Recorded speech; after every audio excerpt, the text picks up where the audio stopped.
Hello दोस्तों, once again welcome to my YouTube channel cream classes. दोस्तों, आज मैं आपके लिए लेकर आया हूँ एक टॉपिक जिसका नाम है एक्टिव एंड पैसिव वॉइस। काफ़ी इंटरेस्टिंग टॉपिक है। तो चलो आज इस सीरीज़ को स्टार्ट करते हैं और आज ये इस सीरीज़ का पहला वीडियो है। दोस्तों, मैं बताना चाहूँगा कि सबसे पहले जैसे कि इसका नाम ही है एक्टिव एंड पैसिव वॉइस, तो एक्टिव सेंटेंसेस वो सेंटेंसेस होते हैं जिनमें सब्जेक्ट एक्टिव होता है। बेसिक से अंतर की बात कर लेते हैं। एक्टिव सेंटेंस वो सेंटेंस होते हैं जिनमें सब्जेक्ट एक्टिव होता है और पैसिव सेंटेंस वो होते हैं जिनमें सब्जेक्ट एक्टिव नहीं होता है। चलो एग्जाम्पल के माध्यम से समझते हैं। तो एग्जाम्पल देखिए, ये देखो शुरू का स्टार्टिंग एग्जाम्पल है। दो एग्जाम्पल दिए हुए हैं। आई सिंग ए सॉन्ग, ये एक्टिव सेंटेंस है और इसका हमने पैसिव किस तरीके से बनाया है, a song is sung by me. यानी आई सिंग ए सॉन्ग इसका मतलब है मैं गाना गाता हूँ और a song is sung by me, एक गाना मेरे द्वारा गाया जाता है। दूसरा एग्जाम्पल देखिए, ही इज़ प्लेइंग फुटबॉल, वह फुटबॉल खेल रहा है, ये एक्टिव सेंटेंस है। Football is being played by him, football उसके द्वारा खेला जा रहा है, ये पैसिव सेंटेंस है।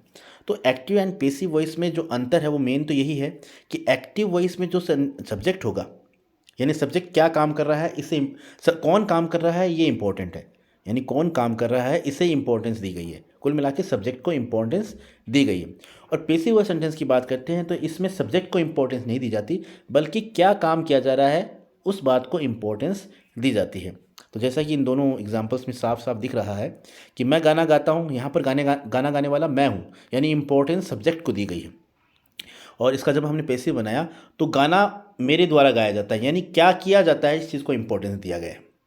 इसी प्रकार दूसरे एग्जाम्पल में देखते हैं कि वह क्रिकेट खेल रहा है, वह फुटबॉल खेल रहा है, यानी वो क्या खेला जा रहा है ये इंपॉर्टेंट नहीं है, कौन खेल रहा है इसे इंपॉर्टेंस दी गई है। तो यहाँ पर ये हो गया एक्टिव सेंटेंस। और दूसरे इसका जब हमने पैसिव बनाया तो पैसिव बना कि फुटबॉल उसके द्वारा खेला जा रहा है, तो यहाँ पर कौन खेल रहा है इसे इंपॉर्टेंस नहीं दी गई है, बल्कि क्या खेला जा रहा है इसे इंपॉर्टेंस दी गई है। तो ये हो गया पैसिव सेंटेंस।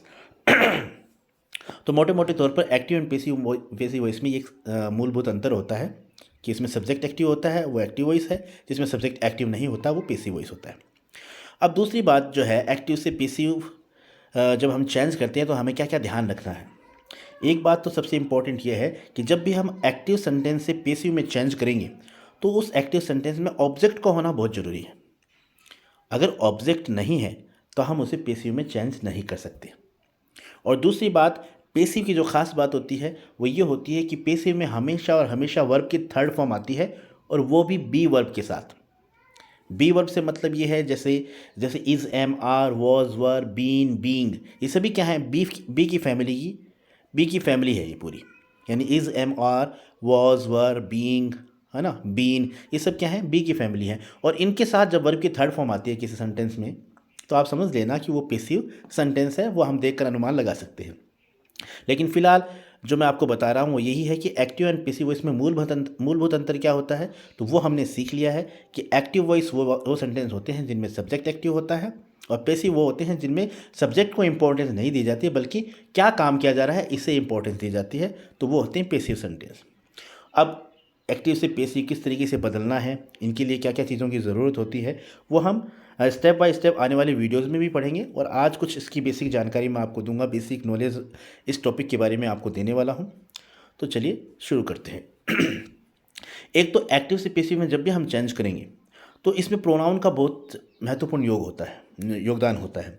तो प्रोनाउन का किस तरीके से सब्जेक्टिव से ऑब्जेक्टिव केस में लाना है, या प्रोनाउन का सब्जेक्टिव केस कौन सा होता है, ऑब्जेक्टिव केस कौन सा होता है, और पजेसिव केस कौन सा होता है, तो इन चीज़ों के बारे में हमें जानकारी होनी चाहिए। तो ये जो दूसरी सारणी है ये आपको याद करनी होगी। देख लेते हैं दूसरी सारणी। तो ये प्रोनाउन की सारणी है, ये प्रोनाउन की सारणी है आपके सामने। तो जब भी हमारे पास एक्टिव सेंटेंस में प्रोनाउन आएंगे तो उन्हें जब हम सब्जेक्ट को ऑब्जेक्ट में बदलेंगे तो हमें पता होना चाहिए कि उसका ऑब्जेक्टिव केस क्या है। अगर हमें पता ही नहीं है कि उस प्रोनाउन का सब्जेक्टिव केस तो ये है और ऑब्जेक्टिव केस ये है, अगर हमें इस चीज़ की जानकारी नहीं है तो फिर हम जो क्वेश्चन है हमारा गलत कर लेंगे। तो इस सारणी को समझते हैं। यानी जैसे पहला एग्जाम्पल हमने जो दिया, देखो एग्जाम्पल भी दिया हुआ है, जो मैंने शुरू में एग्जाम्पल लिया था, आई सिंग ए सॉन्ग। तो आई सिंग ए सॉन्ग में जो प्रोनाउन है वो क्या है, आई है। अब जब इसे मैंने पैसिव में बदला तो पैसिव में से मैंने बनाया a song is sung by me. यानी यहाँ पर तो आई जो था वो था सब्जेक्टिव केस में, और अब यहाँ पर सब आई जो आया है वो ऑब्जेक्टिव केस में आया है। तो इसका ऑब्जेक्टिव केस क्या हुआ, मी हुआ, और सब्जेक्टिव केस क्या हुआ, आई हुआ। तो इसी प्रकार ये सारणी जो है प्रोनाउंस की, ये हमें याद करनी है। तो देख लेते हैं। सब्जेक्टिव केस यानी आई जो है वह सब्जेक्टिव केस क्या है, आई का आई है, यानी जब भी सब्जेक्ट के रूप में आई आएगा तो वो आई आएगा। और उसका ऑब्जेक्टिव केस क्या होगा, जब उसे हम ऑब्जेक्ट में बदलेंगे तो वो मी हो जाएगा, एम ई, जैसा कि यहाँ पर दिया हुआ है। वी सब्जेक्टिव केस, इस वी प्रोनाउन का सब्जेक्टिव केस वी हो गया, ऑब्जेक्टिव केस क्या हो गया, एस हो गया। इसी प्रकार यू का यू और ऑब्जेक्टिव केस भी क्या होता है, इनका यू ही होता है। इसी प्रकार ही का सब्जेक्टिव केस ही होता है और ऑब्जेक्टिव केस क्या होता है, हिम होता है। इसी प्रकार सी का सब्जेक्टिव केस क्या होता है, शी होता है, ऑब्जेक्टिव केस क्या होता है, हर होता है। दे का सब्जेक्टिव केस दे होता है और ऑब्जेक्टिव केस क्या होता है, दैम होता है। और बीच बीच में जो ये लाइन है इसमें मैंने लिखा है पजेसिव केस, इसे पजेसिव एडजेक्टिव भी कहते हैं। और पजेसिव एडजेक्टिव ये हैं, जैसे आई का माई हो गया, वी का आवर हो गया, यू का योर हो गया, ही का हिस हो गया, शी का हर हो गया, दे का देर हो गया।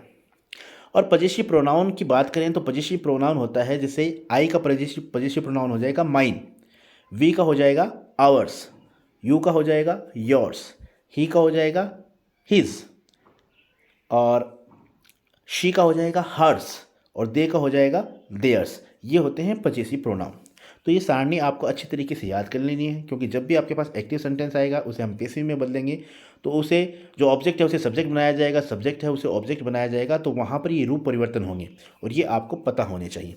तो मेन चीज़ तो थी प्रोनाउन की। अब बात करते हैं जो टेंस रिलेटेड सेंटेंसेज हैं उनको जब हम एक्टिव से पेसिव में बदलेंगे तो वर्ब में क्या क्या परिवर्तन होगा, उसके लिए दूसरी सारणी जो है ये आपके सामने है। ये हम वन बाय वन इसको मैं आपको बताने का सब प्रयास करूँगा। जैसे ये सारणी है। अब इसमें पहला सेंटेंस है, जैसे अगर हमारा मान लो सेंटेंस एक्टिव वॉइस का है, वो प्रेजेंट इंडेफिनिट का है। और प्रेजेंट इंडेफिनिट में हम जानते हैं कि हिंदी वाक्यों की पहचान होती है ता है, ती है, ते है, यह आता है। और इंग्लिश में जब हम बात करते हैं तो उसमें वर्ब की फर्स्ट फॉर्म में एस या एस होता है। और नेगेटिव या इंटेरोगेटिव सेंटेंस बनाते हैं तो उसमें हम हेल्पिंग वर्ब डू या डज का प्रयोग करते हैं, जैसे कि इसमें किया गया है। ठीक है, तो अब जैसे एग्जांपल ले लेते हैं कि राम क्रिकेट खेलता है ना।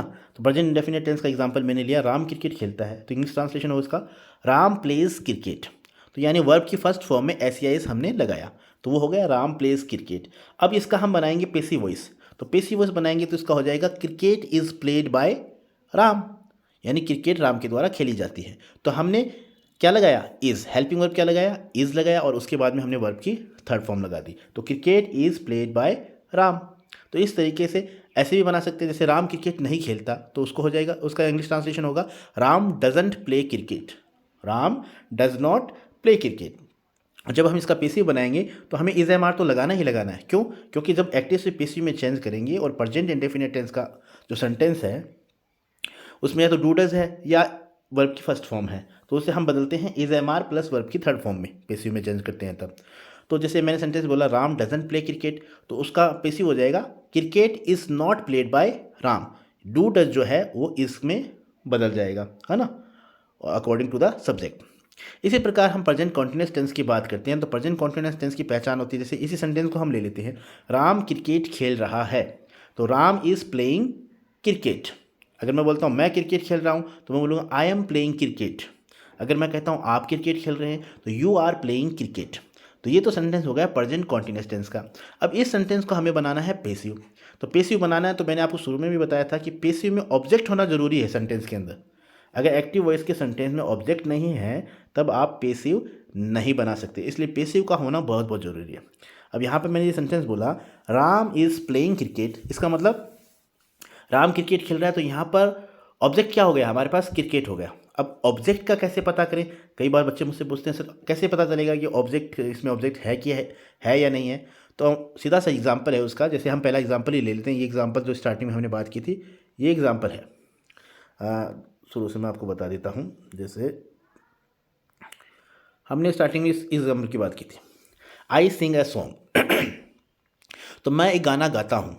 अब हमें इसमें ए सॉन्ग है, जो सॉन्ग जो है वो ऑब्जेक्ट है। अब हम कैसे पता करेंगे कि ये ऑब्जेक्ट है कि नहीं है, तो सीधा सा एग्जांपल है, आप वर्ब से क्वेश्चन करें व्हाट या whom। अगर व्हाट या whom करने से आपको जो आंसर मिल जाता है, इसका आंसर मिलता है, इसका मतलब तो उसमें ऑब्जेक्ट है, और अगर आंसर नहीं मिलता है तो इसका मतलब उसमें ऑब्जेक्ट नहीं है। और जब ऑब्जेक्ट है तो उसे पेसिव में बदल सकते हैं, ऑब्जेक्ट नहीं है तो पेसिव में नहीं बदल सकते। तो मैंने इससे क्वेश्चन किया आई सिंग से, आई सिंग यानी व्हाट सिंग क्या गाता है, एक गाना। तो व्हाट सिंग, व्हाट का आंसर क्या मिला, एक गाना। तो इसका मतलब इसमें ऑब्जेक्ट है, इसलिए हमने इसे पेसिव में चेंज कर दिया। यानी और या अगर मैं इस सेंटेंस को ऐसे बोलता आई सिंग इन द बाथरूम, मैं बाथरूम में गाता हूँ, तो आई सिंग। अब मैं सिंग से व्हाट क्वेश्चन करता हूँ तो इसका आंसर मुझे नहीं मिलेगा, क्योंकि गाना तो मैंने लिखा ही नहीं।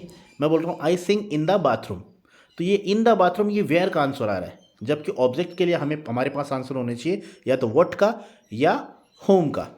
तो अगर इसका आंसर नहीं आ रहा है तो हम इसे पेसिव में चेंज नहीं कर सकते हैं। जैसे एग्जांपल हम बोल लेते हैं, जैसे birds fly in the sky, तो बर्ड्स फ्लाई, पक्षी उड़ते हैं, इन द स्काई। अब ना तो ये व्हाट का आंसर है, व्हाट फ्लाई या होम फ्लाई, यानी किसे उड़ते हैं या क्या उड़ते हैं, इन दोनों का ही आंसर नहीं है। इन द फ्लाई तो हो गया वेयर, यानी कहाँ का आंसर हो गया। तो इसका मतलब birds fly in the sky, इसका आप पेसिव नहीं बना सकते। क्यों नहीं बना सकते? क्योंकि इसमें जो है वो ऑब्जेक्ट नहीं है।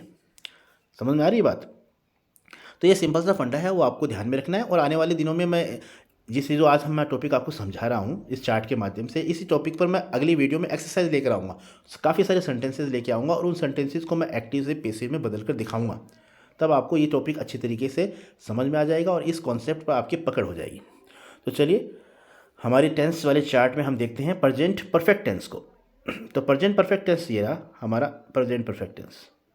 सॉरी, ये एक मिनट देख लेते हैं। ये है present perfect tense. Present perfect tense में जैसे हैज़ और हैव हेल्पिंग वर्ब यूज़ होती है एक्टिव सेंटेंस में, एक्टिव वॉइस में, और इसे पेसिव में बदलते हैं तो हैज़ हैव प्लस बीन का यूज़ किया जाता है। जैसे मान लो वही एग्जांपल हम लेते हैं, राम क्रिकेट खेल चुका है, तो मैं बोलूँगा राम हैज़ प्लेड क्रिकेट। अब इसका पेसिव बनाएंगे, क्रिकेट राम के द्वारा खेला जा चुका है, तो उसे हम बनाएंगे पेसिव में cricket has been played by Ram. तो इस तरीके से हम उसे चेंज कर सकते हैं। तो कहने का मतलब प्रेजेंट इंडेफिनिट टेंस में डू डज है या वर्ब की फर्स्ट फॉर्म के साथ एस या एस है, तो पेसिव में बदलते समय हम उसे करेंगे इज एम आर में बदल देंगे। प्रेजेंट कॉन्टिन्यूअस टेंस के अंदर इज एम आर दिया होता है, उसे हम बदल देंगे is am are plus being में, और वर्ब की थर्ड फॉर्म तो आती ही आती है पेसिव में।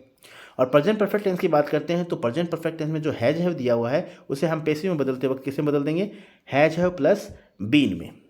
अब जो इंपॉर्टेंट जो फैक्ट है वो आ रहा है प्रेजेंट परफेक्ट कॉन्टिन्यूअस टेंस। लोग कहते हैं कि प्रेजेंट परफेक्ट कॉन्टिन्यूअस टेंस का पेसिव नहीं बनता, लेकिन मैंने काफ़ी रिसर्च किया नेट पर, तो मुझे इस चीज़ का पता चला कि हम इस चीज़ से इनकार नहीं कर सकते। प्रेजेंट परफेक्ट कॉन्टिन्यूअस टेंस का भी एक्टिव से पेसिव बनता है, लेकिन रेयर केस में, अमूमन नहीं लेकिन रेयर केस में हम इसका जो प्रेजेंट परफेक्ट टेंस का जो एक्टिव से पेसिव में बदल सकते हैं। क्योंकि अगर किसी वाक्य के हिंदी वाक्य को आप एक्टिव से पेसिव में बदल सकते हैं तो उसका हम इंग्लिश ट्रांसलेशन भी कर सकते हैं। जैसे एग्जांपल ले लेते हैं, एक एग्जांपल मैं बता देता हूँ कि मैं तुम्हें सुबह से समझा रहा हूँ। ये सेंटेंस हो गया मैं तुम्हें सुबह से समझा रहा हूँ, तो इसका इंग्लिश ट्रांसलेशन होगा I have been making you understand since morning. I have been making you understand since morning. अब इस सेंटेंस को ऐसे भी तो हम कह सकते हैं, पेसिव कैसे बनेंगे, तुम्हें सुबह से समझाया जा रहा है, बन रहा है, ऐसा सेंटेंस बोला जा सकता है। तो तुम्हें सुबह से समझाया जा रहा है, इसका ट्रांसलेशन हो जाएगा English you have been being made understand since morning. यानी इसका हम पेसिव वॉइस बना सकते हैं। तो रेयर केस में हम ऐसे सेंटेंसेस का पेसिव बना सकते हैं, हम इससे इनकार नहीं कर सकते। अब बात करते हैं पास्ट इंडेफिनिट टेंस की।